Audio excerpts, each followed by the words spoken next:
No doubt a gift from the goddess Hera herself. A noble steed with white wings and ivory coat. This woman could not outrun the horror that pursued her and transformed her flesh to stone.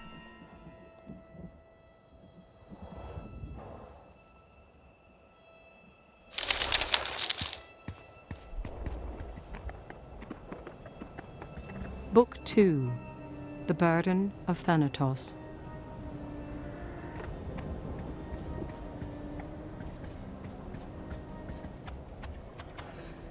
This simple farmer looks to have put up a fight, albeit in vain.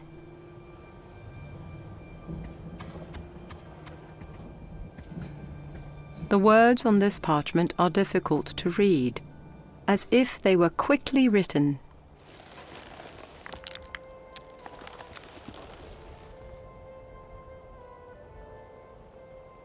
'Tis a note written on parchment. It reads, Elhood, the coals were unfit for the forge. Take care with the wood, you let it burn too high. Dirt first, then fire. See Sophos the shearer for kindling. Leonidas.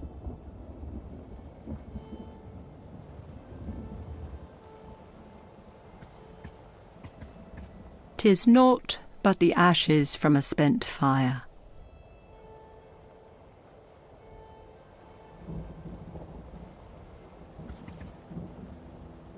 The handle and shaft of this simple shovel are made of walnut, its blade of pitted iron.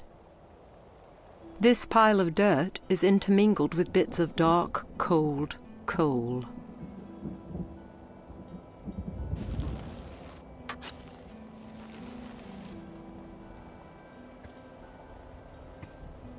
This pile of dirt is intermingled with bits of dark, cold coal.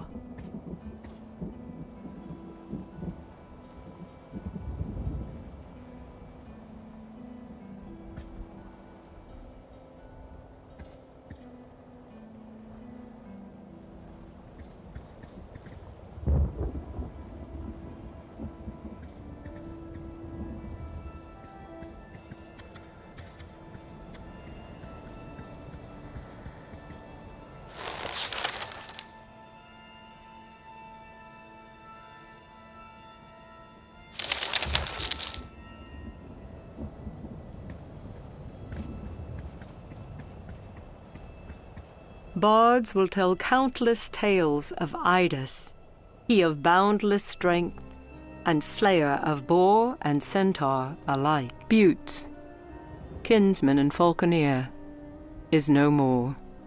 The land of Tegea has lost a favoured son.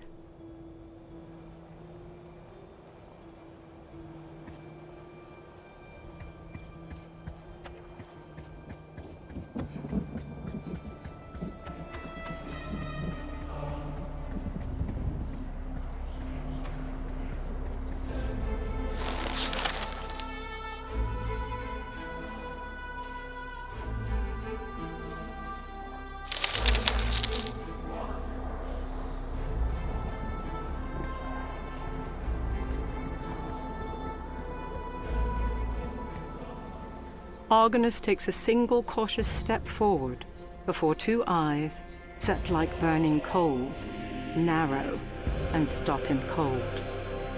The Daimon's grotesque head regards the sailor. Nay, Argonus, son of Argus, thou cannot pass beyond this threshold. So says Hades, lord of the underworld. For just as many legions doth serve me, and obey my will, so too Thanatos obeys the will of he who governs the dead.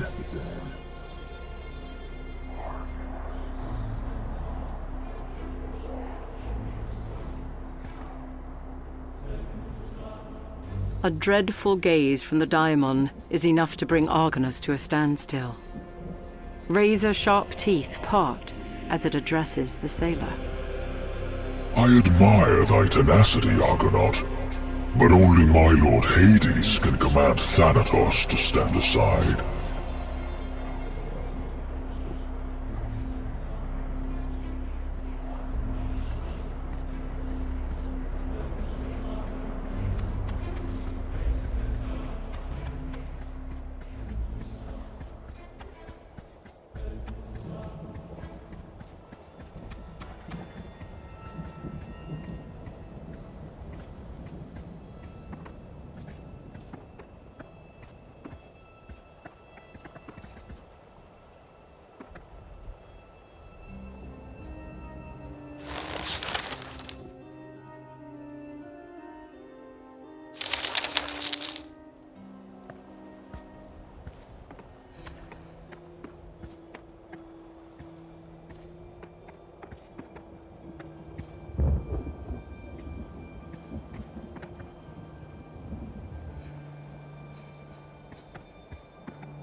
It is obvious that this man was trying to shield the woman from harm.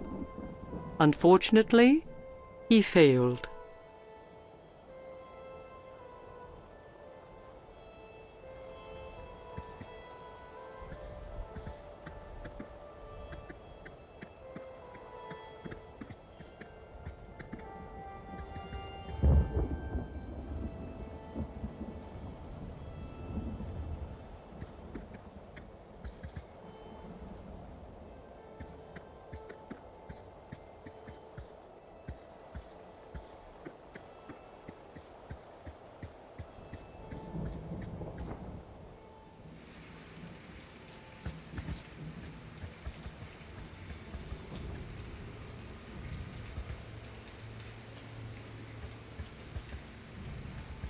The owl appears mildly interested in the wanderings of wayfaring sailors.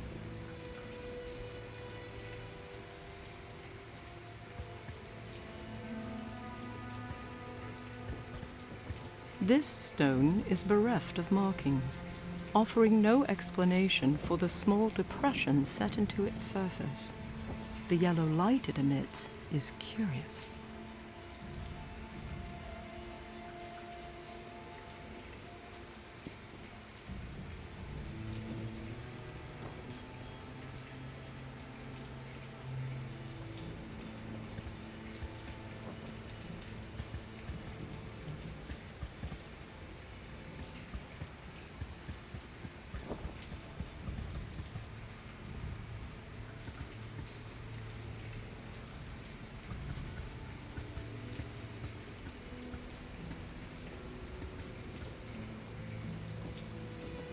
The great statue of Hades, god of the underworld, lies still and dormant. The great statue of Hades stirs as if waking from a long, deep slumber. The god of the underworld looks about before his gaze settles upon the sailor. Argonus, son of Argus, the shipbuilder. I have heard your name spoken within the halls of Zeus, albeit in whispers, and even then through mediary. It is said that fair Athena herself has laid upon your frail shoulders a great burden. And while she charges you to seek out your comrades, I find it curious that the goddess of wisdom would care so much about that which Hades governs. The god looks away, as if seeking something that even he cannot find. I know a great many things, Argonus. I know when each soul departs this mortal coil. I know when they enter my realm, and I know on which dark river they set sail. However, what I do not know, Hades says, his eyes once again turning toward Argonus, is why the names of two sisters are also uttered high upon Olympus. There is an object, an orb that can grant me such an answer. Who would be my steward? Who would bring it here, to my temple, to me? Without hesitation, Argonus nods. Pledge made, the god of the underworld stretches forth his hand, and a helm materializes before Argonus. Take this helm of darkness. Wear it, and eyes will be blinded to you. Succeed in this boon, and I will provide you with something greater. A way forward where there was none. So says Hades, brother of Zeus and Poseidon, ruler of the dead. And with that proclamation, the statue shifts once more and becomes silent.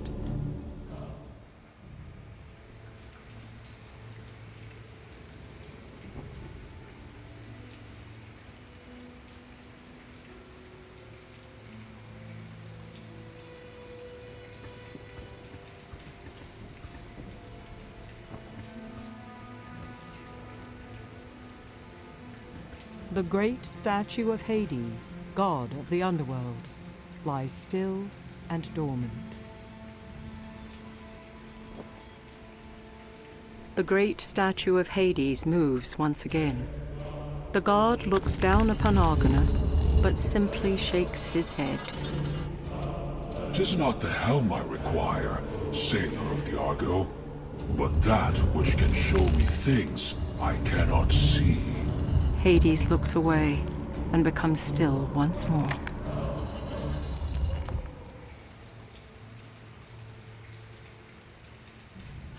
It is obvious that the helm was given for a greater purpose, one that only the god Hades appears to fully comprehend.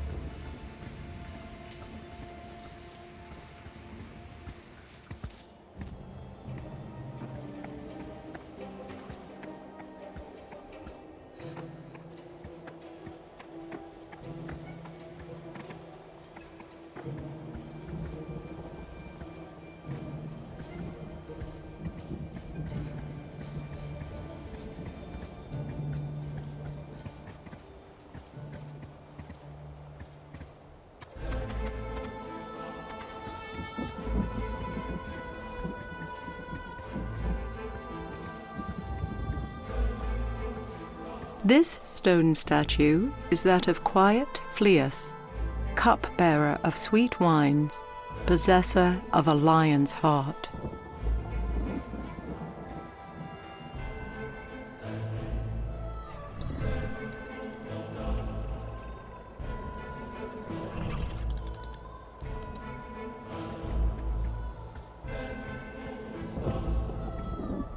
This juvenile was not immune to that which takes man and mystic creature alike.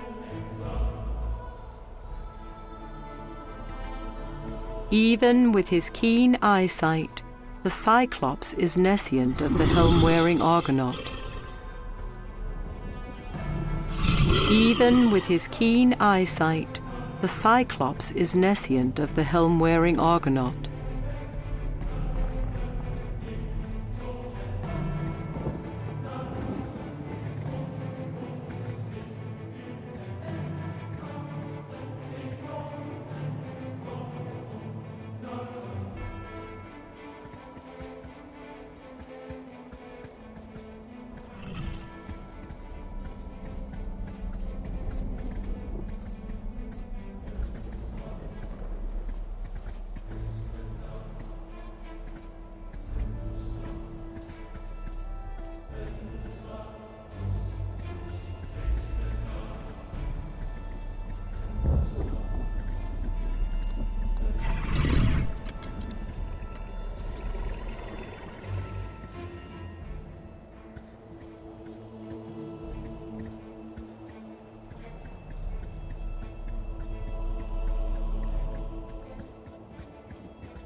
Finely embroidered pillows rest upon an equally elegant rug.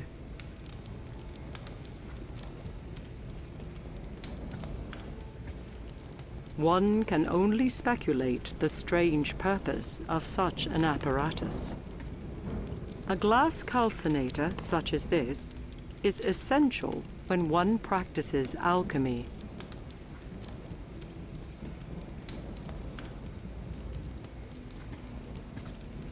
It is fitting that an iron cauldron is found here, standing at the ready. In preparation for a meal, 3 eels have been nailed to this rack.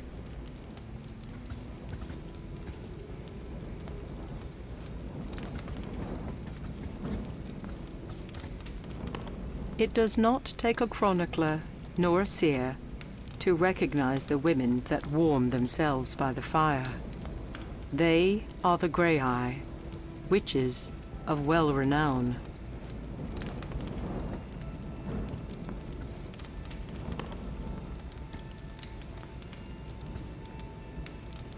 A large fire such as this offers comfort to those who sit about it.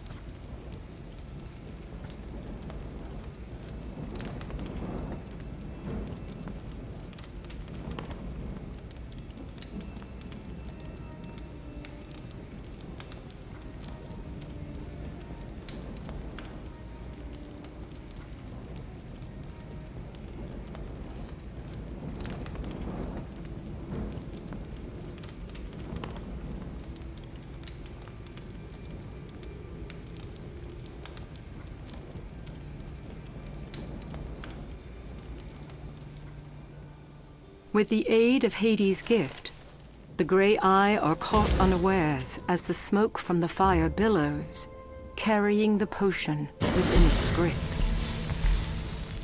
It takes naught but a few seconds for the witches to feel its effect, and one by one, they fall into a deep sleep.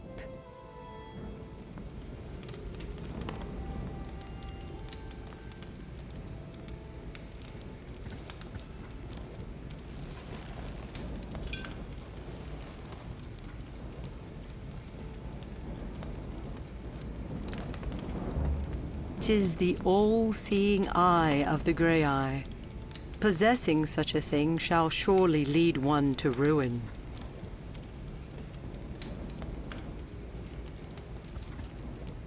A large fire such as this offers comfort to those who sit about it.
The owl appears mildly interested in the wanderings of wayfaring sailors.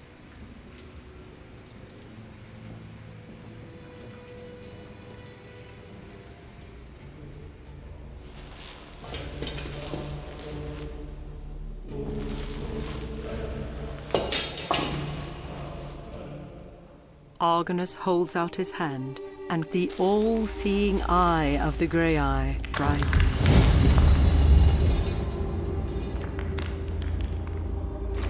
The god of the underworld stretches forth his arm, and light, not unlike that of a moonbeam, engulfs the sailor of the Argo. Argonus turns, and for the first time since setting foot upon this bedeviled isle, bears witness to his bane. With naught but a simple gaze, a woman, her hair like a nest of snakes, turns one of his shipmates into stone. The other creature, distraught, moves between the two, pleading. Steno, this madness must end. How many more must perish to satiate your thirst for vengeance? Let us mourn our sister in peace. Let us return home. A flash of anger crosses Steno's face as she moves within mere inches of her cowering sister. Never, Euryale. There is no time to weep or wail, nor shall there be. Not as long as a single breath forms within my breast. The petty gods will pay. Wretched Athena will pay. From Hades' heart I will stab at them. For hate's sake, I shall drive my vengeance deep. Steno moves toward the looming entrance within the mount, but not before she pauses. When shall my hate have its fill? When shall it be placated? The woman whispers. Never, Euryale. Never. And with that, Steno is gone, and Euryale obediently follows her sister into the darkness, into her madness. The vision falters, and the light that fell from the hand of Hades follows before fading completely.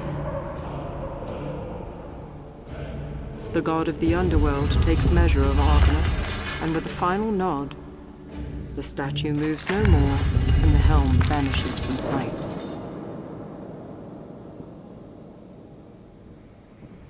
This orb, so coveted by the blind seeresses, is said to reveal both the past and future in equal measure.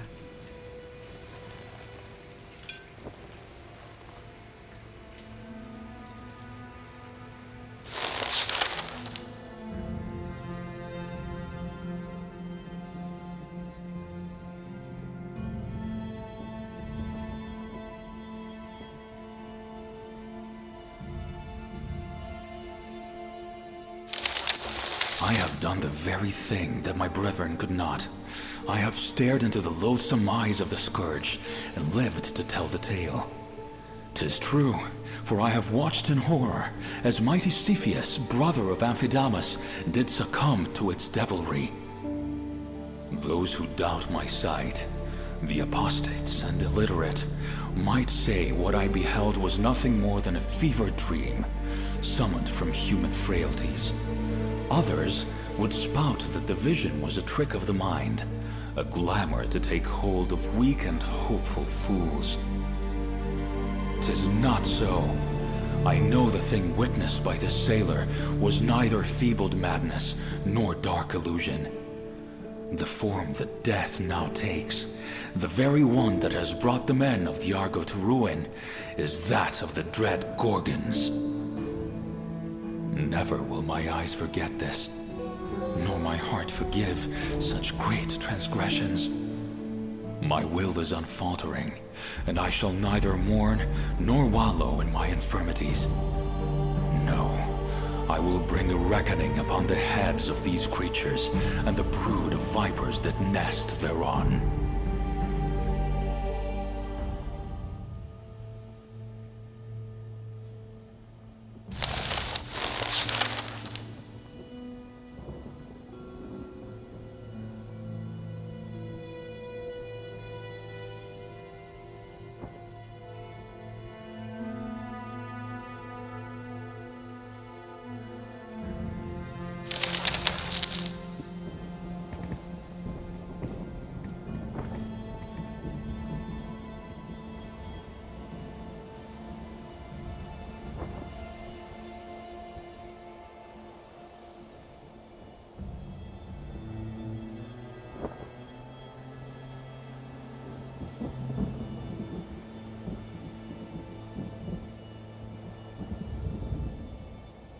This stone is bereft of markings, offering no explanation for the small depressions set into its surface. The yellow light it emits is curious. The great statue of Hades, god of the underworld, lies still and dormant.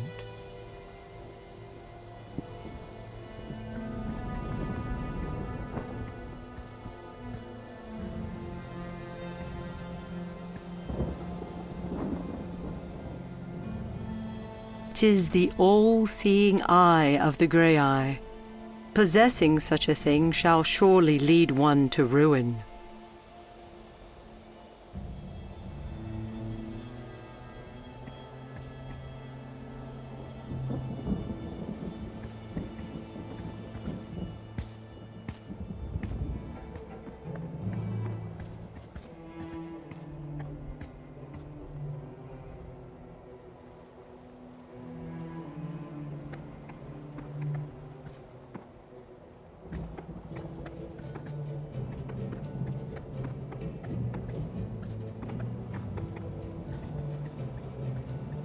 Apparently under some spell, the great eye moves about within the satchel, as if to liberate itself from Argonus's possession.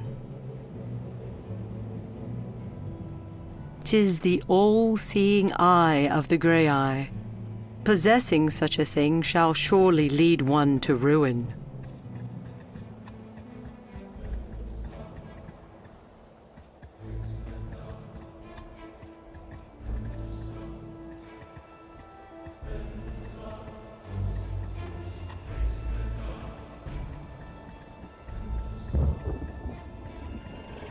Before Argonus can take another step, the Cyclops lumbers toward the sailor, blocking his way. A low growl flows from clenched teeth, its meaning clear. Do not approach the petrified juvenile.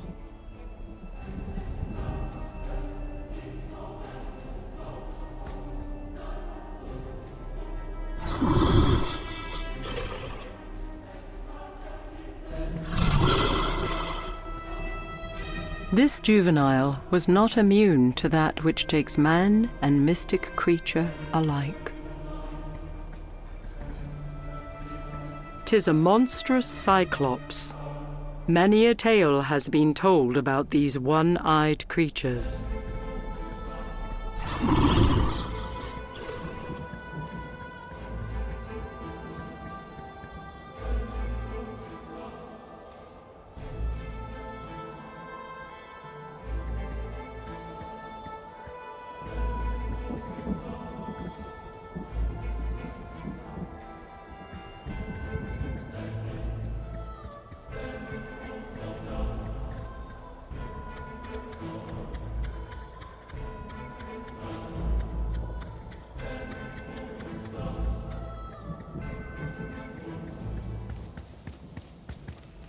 Cautiously, Argonus approaches the distraught grey eye. Their one eye held out before him, an olive branch extended. Before he can utter a single word, the orb is lifted from his palm, and moments later, gently comes to rest in old, gnarled hands. The sailor braces for retribution, but none appears. The seeresses merely sit in silence. Finally, the first speaks, her voice low and raspy. This we have not foreseen. The second follows. Stolen yet returned. The third continues. A quandary set before us. A wayward sailor? Athena's puppet? No, he is more than that. The witches become quiet once again, staring into a fire that they cannot see, pondering the fate of an uncommon thief. We know not where this ends. The first breaks the silence. We cannot stop it. Says the second. Mayhap this one can. Finishes the third. With that, the first grey eye lifts her hand and slowly draws something in the air. The world around Argonus wavers, and he becomes a captive audience to words once spoken between goddess and mortal man. Come, my lovely Medusa. Lay with me again. Oh, please, great Poseidon, I cannot. I am sworn in service to a thief. Oh, no. No! Poseidon! You dare defile what is mine? And here, in my sacred temple? Mind thy tongue, Athena. Yes, the Lord of the Seas dares. But what of it? Nothing you can do can bring me to harm. Perhaps that is true. But the same cannot be said of this woman. My goddess, please. Forgive me. Athena, no!